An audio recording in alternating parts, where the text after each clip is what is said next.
both sides of the battlefield, Arjuna, a pure devotee of the Lord, appeared to be perplexed and overcome with grief. He accepted his friend Krishna as his spiritual master, asked him for instruction. Krishna spoke Bhagavad Gita, which is the science of the soul, eternal relationship with God, and the process of devotion for re-establishing this relationship. Krishna spoke no message of Gita for the benefit of Arjuna, all the warriors present on the battlefield, and also for all human beings throughout the ages. Krishna declares that one who studies this sacred conversation worships him by his intelligence, and for one who explains the supreme secret, pure devotion service is guaranteed, and there is no servant in this world more dear to the Lord. Therefore, on this day, especially the devotees make a special endeavour to distribute as many Gitas as possible. Jai. So that's what the devotees will be doing today. Sri Bhagavad Gita Ki, our family business, the art of distributing Bhagavad Gita as it is.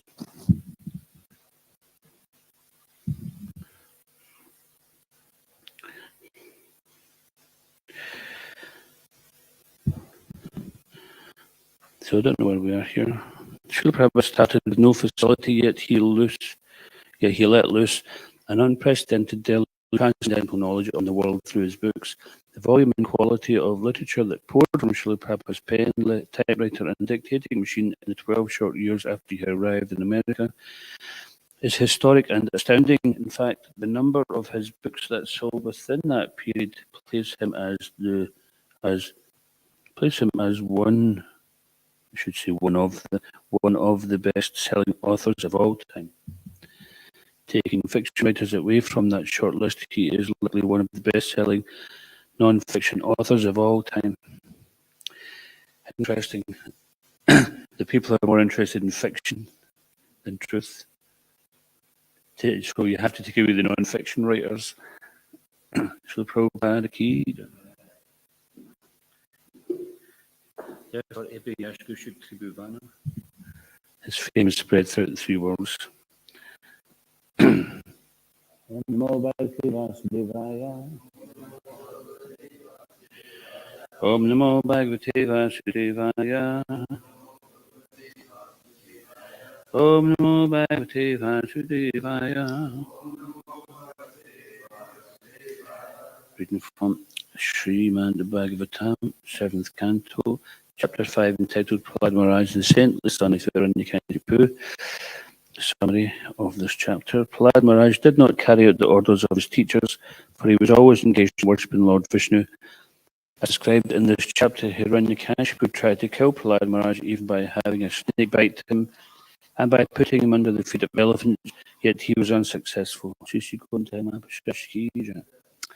Hiranyakashipu's spiritual master, Shukracharya, had two sons named Sand and Amarka, to whom Prahlad Maharaj was entrusted with education.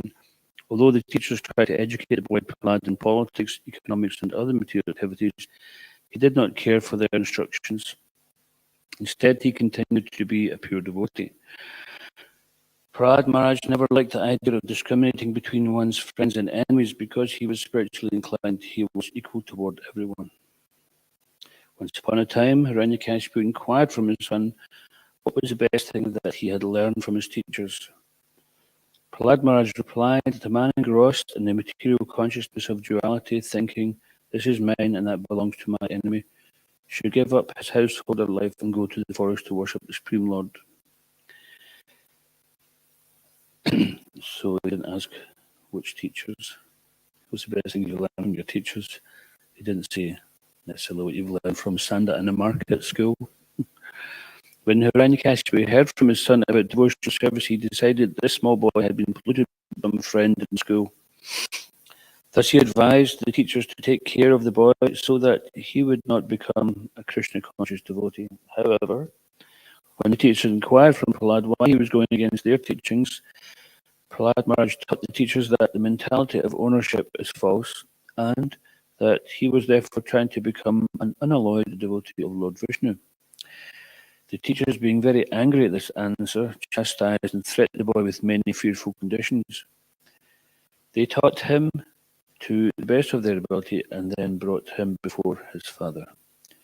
Hiranyakashipu affectionately took his son Prahlad on his lap and then inquired from him what was the best thing that he had learned from his teachers. As usual, Prahlad Maharaj began praising the 9 processes of devotional service, such as Shravanam and Kirtanam. Thus, the king of the demons, Hiranyakashipu, became extremely angry, chastised the teacher Sanda and Amarka for having wrongly trained Prahlad Maharaj. So-called teachers informed the king that Prahlad Maharaj was automatically a devotee and did not listen to their instructions. When they proved themselves innocent, Hiranyakashipu inquired from Prahlad where he had learned Vishnu Bhakti. Prahlad Maharaj replied that those who are attached to family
devotee.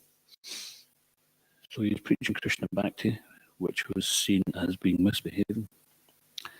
So we'll do text 1. Sri Naradu Vacha Porohityaya Bhagavan Vritakavya Kilashurai Sandamarko Sito Tasya Daityaraja Kantike Sri Naradu Vacha. Can everyone please repeat this verse? Repeat these verses for purification. We shouldn't just switch off to it. Sri Naradu Vacha Porohityaya Bhagavan Vritakavya Kilasurai Sandamarko Sito Tasya Dacharaja Grihantike Sri Naradu Vacha Porohityaya Bhagavan Vritakavya Kilasurai Sandamarko Sito Tasya Dacharaja Grihantike. Please chant. Naradu Vacha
Sri Narada, the great Saint Narada said, Porohityaya, to work as priest. Bhagavan, the most powerful. Vrita, chosen. Kavya, Shukracharya. Kila, indeed. Asurai, by the demons. Sanda Amarko, Sanda and Amarka. Suto, sons. Tasya, of him. Daityaraja, of the king of the demons. Hiranyakashipu. Griha Antike, near the residence. Translation: the great saint Narada Muni said the demons headed by Hiranyakashipu accepted Shukracharya as their priest for ritualistic ceremonies. Shukracharya's two sons, Sanda and Amarka, lived near Hiranyakashipu's palace. Please repeat. The great saint Narada Muni said the demons headed by Hiranyakashipu accepted Shukracharya as their priest for ritualistic ceremonies. Shukracharya's two sons, Sanda and Amarka, lived near Hiranyakashipu's palace. Purport: the beginning of the life story of Prahlad is recounted as follows. Shukracharya became the priest of the atheists, especially Hiranyakashipu, and thus his two sons, Sanda and Amarka, resided near Hiranyakashipu's residence. Shukracharya should not have become the priest of Hiranyakashipu because Hiranyakashipu and his followers were all atheists. A Brahmin should become the priest of a person interested in the advancement of spiritual culture. The name Shukracharya, however, indicates the person interested in obtaining benefits for his sons and descendants, regardless of how the money comes. A real Brahmin would not become a priest for atheistic men. Om Gyantamarandasya Gyanjana Slakaya Chakshunlutamina Tadmashirave Namaha Vakam Karoti Vachalam Pangamlagate Gam Yapipatamam Vande Shigaram Janataranam Jai Shri Krishna Chaitanya Prabhu Nityananda Shri Advaita Gadadhara Shivasadi Gaura Bhaktavrinda Hare Krishna Krishna Krishna Hare Hare Hare Rama Rama Rama Hare Hare.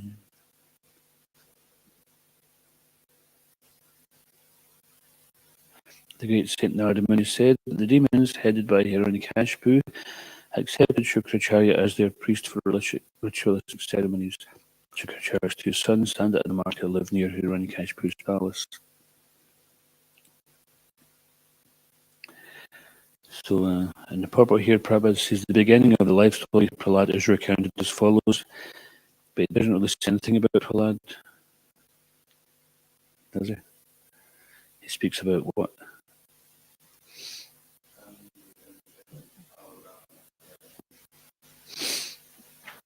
So basically, he's kind of setting the scene here, showing that this is the family that he was born into. He was born into a family who were atheists and whose very priest, who was supposed to be a Brahmin, he was actually materialistic. The very name Shukracharya indicates a person interested in obtaining benefits for his sons and descendants. So a proper Brahmin is more broad-minded. They're equal Pandita, Samadarshana. So Purohit is another aspect of this name here. Where is it? Porohityaya. So it's coming from Purohit, which means priest. Right? And usually the priest is a Brahmin. The Brahmin is Pandita. He's learned. Pandita Samadarshana is everyone equal. But here Prabhupada is explaining that Shukracharya was interested in simply his own family benefits. And according to that, then he didn't have any scruples regarding Brahmanical culture. He became the family priest of atheists. Such a Brahmin wouldn't do such a thing, because Brahmana means one who knows Brahman. So Prahlad was born into this situation. And as we read in the introduction to this chapter, that him, Prahlad, was naturally not inclined towards the lessons that teachers were giving.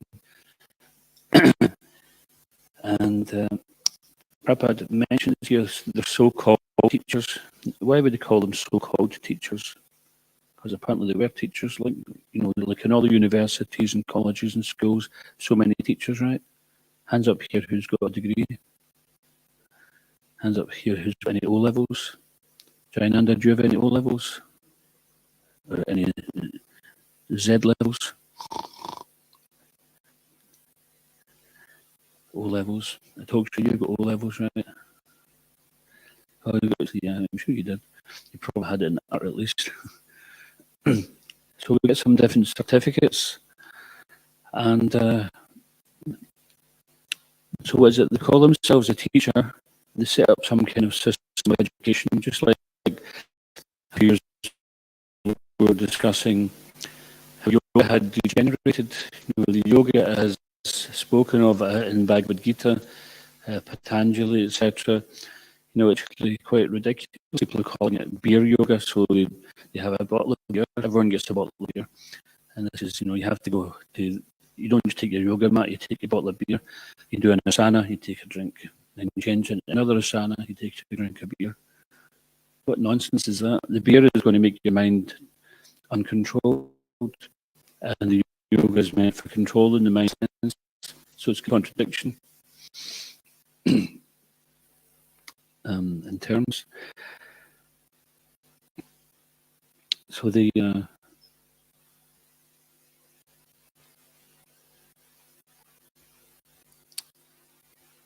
one who is actually a teacher, they actually have to teach. One should do is Peter Nasasyat, Guru Nasasyat, Peter Nasasyat. One should not become a spiritual master, a teacher, a parent, unless you can deliver your dependence. So what? So the point I was going to make was that someone had decided that they were authority of yoga in Scotland. They had been for many, but even they were also becoming watered down with a lot of the kind of modern versions of things. They have goat yoga. This has become a popular thing, goat yoga, where they have these little kid goats and they're doing asanas holding the goat and they're doing asanas and the goat jumps on their back. It's just complete speculation nonsense. Why don't they try like boa constrictor yoga? Maybe they could try that next just for a bit of novelty, see how long that goes. So this is, it's nothing to do with actually what yoga is about. It's just a bit of silliness. So we had thought, well, someone has decided they're the authority of yoga, so we can also decide we're the authority. Krishna Consciousness Back to Yoga Society can be the authority in yoga. And it is, because it's coming from Bhagavad Gita, Krishna is telling that. And our friend Karina, who incidentally is visiting Scotland at the moment, she moved to America, and she has her own studio there. And she is very traditional in her teachings of yoga. She and many others, they see that people are going for a weekend course to be a yoga teacher, and then they become a yoga teacher. So every town and village has got a yoga teacher at least, or every street's practically got a yoga teacher. But they don't have proper understanding of biology, of the other aspects of yoga, such as the pranayam, the Sanskrit, the history, the purpose, all these other aspects of yoga. So it's just a very cheap, instant yoga. Just add one weekend and you're a yoga teacher, and it becomes almost like some kind of status symbol. But typically, to be a yoga teacher, it takes a long time. So Karina, her courses would last a year. And she said, if somebody wants to do something less than that, then they can go somewhere else. She says, oh, what if they're not interested in learning Sanskrit or Kirtan? She says, well, they can go to the gym. Because she wants to teach more than physical exercise. So this is understanding that yoga is not just, it has physical benefits, undoubtedly, but it's not simply for that. So in educational establishments, people call themselves teachers. They say, okay, if you do this course, then I will give you a PhD. Like, okay, so what value is that? At the time of death, the Yamadutas come and say, it's okay, I've got a PhD. They're going to say, let's go say then, you're okay. You can enter through the pearly gates. And all that knowledge which we gain, it's lost. Who was it? Was given class the other day? Was it Balashwar? So just like you may get a degree or a PhD or whatever, and then, or perhaps in your last life you were an esteemed scholar, and perhaps Jayadev comes to visit, and you get regressed. You discover that you were Einstein, and it's like it's not that you can go to everyone and say, I'm Einstein. I've got all these degrees, and I'm like the most intelligent guy. It's okay, well, fair enough. But what you do in this lifetime? You're not him now. Your name is this. When you were born, this is your name. You can't go to your previous bank manager in a previous life and say, I used to be such and such, and I left this amount of money there. And I know I don't look like him, and I'm a completely different age because he died and all that, but it's me, so can I get into my bank account? Who's going to take that? So we don't take anything with us into the next life. But the knowledge which Prahlad Maharaj is teaching is eternal knowledge. So Srila Prabhupada refers to this knowledge and this lifestyle of the materialist as chewing the chewed. Does anybody remember Sanskrit for that? Puna, charva, charvikanam, chewing the chewed. So in the material world, somebody chews something, then they throw it away, and someone else picks it up and starts chewing it. Just like sugar cane, the traditional example was given when you get sugar cane, and you chew it, and the sugar cane juice comes out, and then you throw it away. But someone comes along and thinks, "Oh, there might still be something in there," and then they take it and they start chewing it. Of course, it's such an unhygienic, muchy activity to consider such a thing. But they're thinking, "Oh, they'll get something, nothing much in this." They chuck it, and someone comes along and think, "Oh, there's some sugar cane. Maybe there's still something in it." So this is what's happening, is everyone thinking, our parents, our grandparents, their grandparents, all the way back, been thinking, oh, there's something in this material world, eating, sleeping, mating, and defending, jai, nectar. This is something new. And then when we're teenagers, we think, yes, new best thing. We're probably in time of Mozart, we're like considered as being rebellious. They were the punk rockers of the 17th or 18th century, right?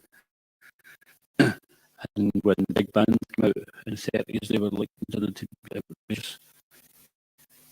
Ackerbilk, he was complete picking the ice with his clarinet. And all the people were who is this Ackerbilk? He's misleading the people, misleading the youth. And then what happens? Then the 50s rock and roll comes along, or before that even jazz music. Everyone thinks that what they're doing is brand new, but each generation is just a change of hormones, and they're waking up to childhood, children becoming adults. And sometimes you see it just actually recently. We parked the van over by over the south side of the river when we were going into Glasgow for the programme on Speak On, and there was some event down at that venue. I forget what that venue's called. No, Carling, something or other. Yeah, just down by Bridge Street. So there was some event on there, and I could tell by the dress and the age of the people that were going there, or the age groups, what kind of thing. It was like a punk festival, and you could see some guys in their 60s to 70 years old dressed up as punks like they would have been 40, 50 years ago. I was thinking, well, this is just, they're faithful to their cause, but the cause was just like a teenage rampage, that's all it was. Or at best some kind of political statement or something like that, but they did progress from that. And you see some of the young people, they're taking it up as well, but they're not looking at the old people thinking, it's not exactly giving them enlightenment. They're doing the same thing that we're getting into. It's a scene So many scenes come and go in this world, and people place value on them, and there may be some temporary value on it, but ultimately, what is the eternal value? Being loyal to some material cause, it's not going to bring you eternal value. And Prabhupada was, he instructed devotees in so many things which are like big causes, even in this material world. We have global warming, climate change. This is a big topic. But Prabhupada's concern was not for how we can sustain the planet, but how the living entities can leave this planet and go back to Godhead. Even to the extent of, never mind that, just leave it, and they just go back. Oh, but I need to stay here and make the prison house much nicer for all the prisoners. No, just get out of the prison. If they want to make it nice, let them stay here and make it nice. That's okay. And what's the purpose of them making it nice? So they can enjoy. Why do they not want the species to go extinct? Because they won't be able to view them in the zoo any longer. They're not concerned. It's not they're concerned that the animals, the living entities, being killed, because they're sending animals to the slaughterhouse every day. Millions of animals go to the slaughterhouse every day. They're not considering about that. Well, some people are, of course. The age of quarrel and hypocrisy, because the modes of ignorance and passion are prevalent, then they don't see the spirit spark within all the living entities. They see different living entities in different bodies. And they may be favourable to one living entity, not so much to another. So also, how many lifetimes have we chewed the chewed? We've been a baby, we've been a youth, we've been a young adult, becoming mature adult, and become old. So this whole processes of living entity, memory of all of them.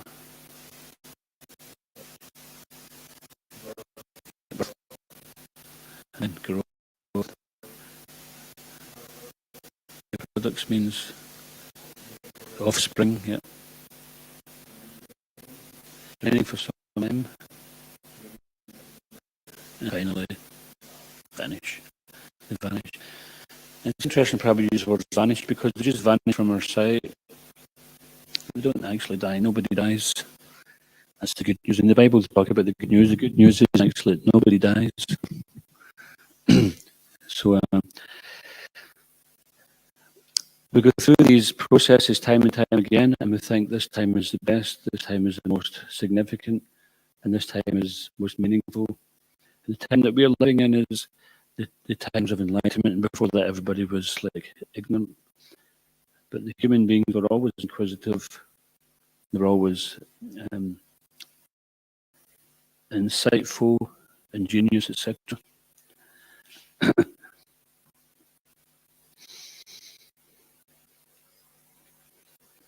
So this chewing the chewed doesn't just mean simply trying to enjoy something that someone else had enjoyed. It means we've tried to enjoy, and there was nothing in it, but we keep going back, trying to chew it, thinking, oh, there must be something in it.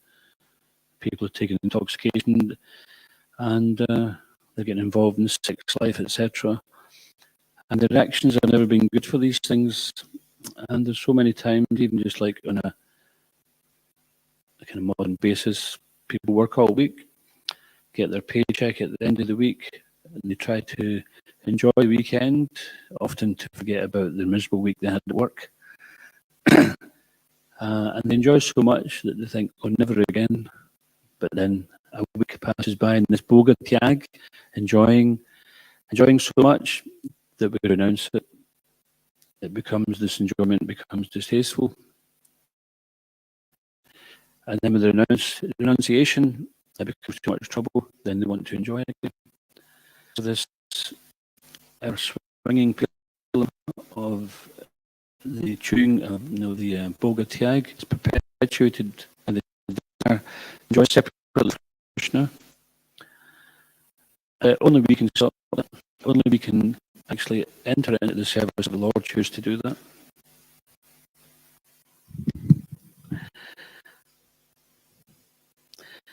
And the lessons which Prahlad Maharaj here, even though he's only a 5-year-old boy, still he had in him that he had no interest.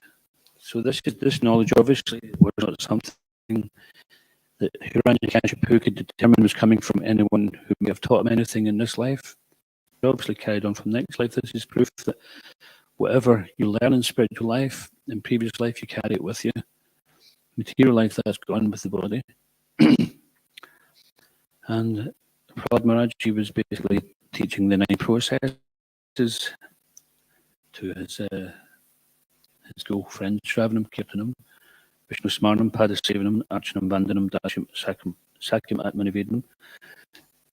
So any one of these things can give perfection in the Upanishad. Prabhupada, he gives examples of people who have attained perfection by the different processes. So any one or all of these, this International Society for Krishna Consciousness is engaging us in all these processes, beginning with hearing. So even although we call it Sanghan, spreading kirtan, it's actually hearing us. When we're on the street chanting, then what the first thing people do is they hear it. They hear it first. We heard it first. Same with the books. They receive the books and they start reading it. That's hearing.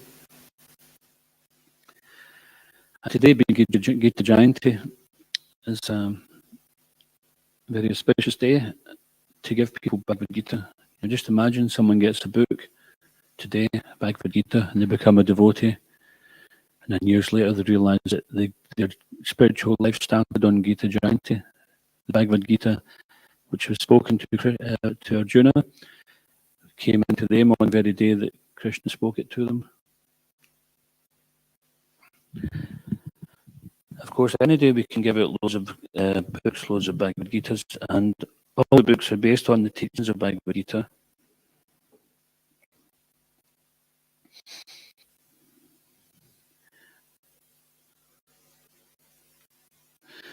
But particularly, we want to be giving out Bhagavad Gitas because that is a special day today.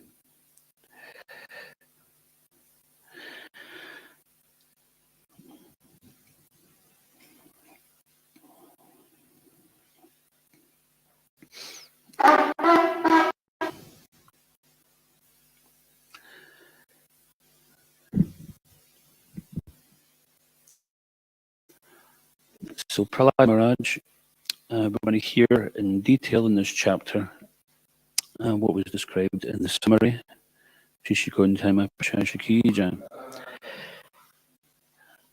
We'll hear this pastime, and over the next few chapters we'll actually hear the whole pastime of the appearance of Lord Nrsimhadev and the depth of faith that Prahlad Maharaj had in Krishna. And who is Prahlad Maharaj's spiritual master? Yeah. And we know that because even when the demigods were considering what to do with this pregnant wife, Kayadu, of Hiranyakashipu, then Narad Muni appeared and said that you cannot do anything. He's protected by Vishnu. He's a great devotee. And so Prahlad Maharaj, right from the very beginning, he didn't accept these demons, although he was actually a great blessing. And this is a lesson for us also. Sometimes we might be wondering about what our parents think, or our friends or other family members might be thinking about what we're doing, or they might not agree with it and it might bother us, but it shouldn't bother us because when we become a devotee, we're bringing great auspiciousness into the family. They might not appreciate it, just like Hiranyakashipu definitely didn't appreciate it. He wanted to kill his son. That's how much he appreciated it. So don't be too concerned about that. Parents and friends, etc., may be considering our temporary identification, but we're identifying as eternal servants of the Lord. And this also can be an impetus to be a well-wisher for these family members. And this was Prahlad Maharaj's, after his father killed, Lord singing or replied Maharaj benediction. You don't want anything, thanks. Just your voice. And the father, if I have something, then the father can be led from liver and death. So that's already happened. Before and after will look the same. So this is the best thing you want to benefit from your friends, people you know, and you can they will be better. That's the best thing you can do. Because what can we do? We're a fallible soldier ourselves. We can't conquer that. If we get Krishna's protection, then Savadharma, everything all consideration you have, reducing you have to the material world. I don't think you can get some reaction by worship a particular God that was a deity, or going to the planet that you've got some mission. All actions we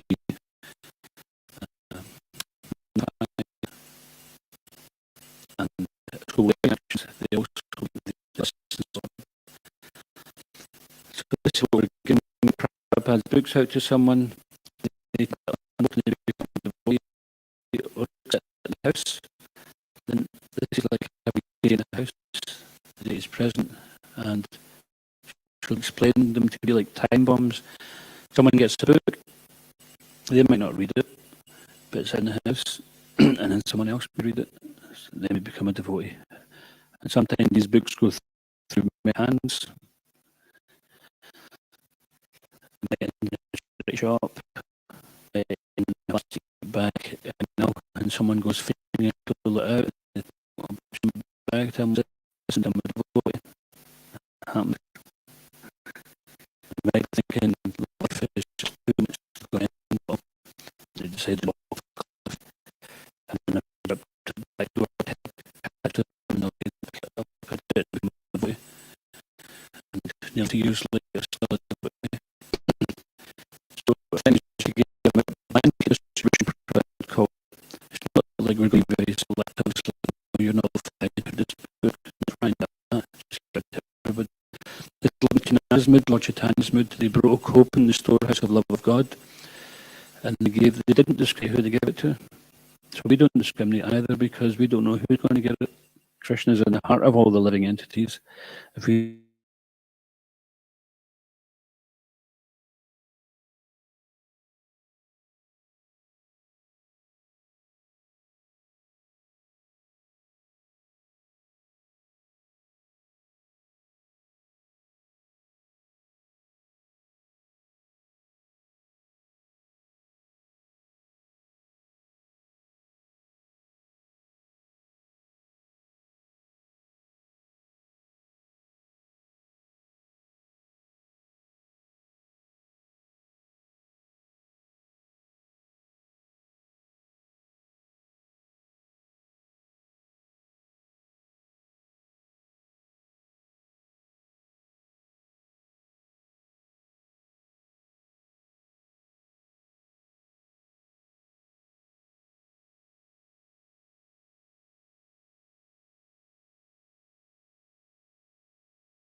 we're being catapulted into the Majjhima Adhikari platform, where we have to discriminate between truth and illusion, and represent the Lord and preach His glories. And the best way to do that is to convince people to take a book, and convince them to read the book, so that they can get the darshan of Srila Prabhupada, and he will convince them. So people don't often remember what was said to them by a devotee when they got a book, but when they start reading Prabhupada's books, they remember that. And Prabhupada also said, so at one point they had the devotees were limited to doing 3 minutes preaching. Otherwise, they consider if a person's not going to take a book after 3 minutes, they're not interested, but waste your time. It's not your time, it's your spiritual master's time. You've taken initiation, it's his time you're on. So, and Prabhupada also knew that, but he also says, so what good is your 3 minutes preaching if they don't take a book, but if they take the book, then it will change their life if they hear one word of this. So it's gone so long, this must be really boring. But it's, okay, we'll just stop there if anyone's got any questions or comments.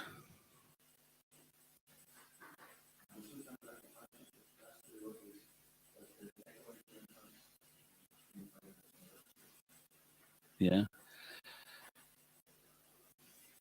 Could do.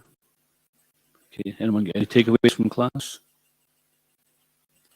I think someone just went for a takeaway.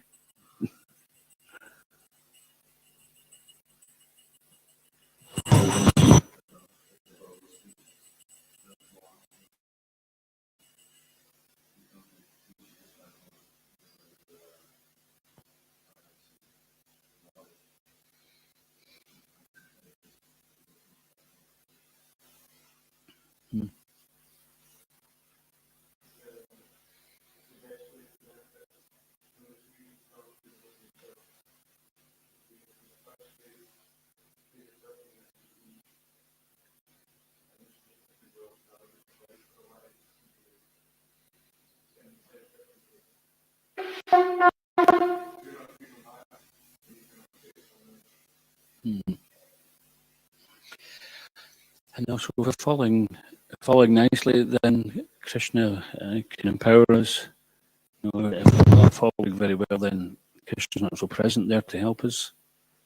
It talks to you.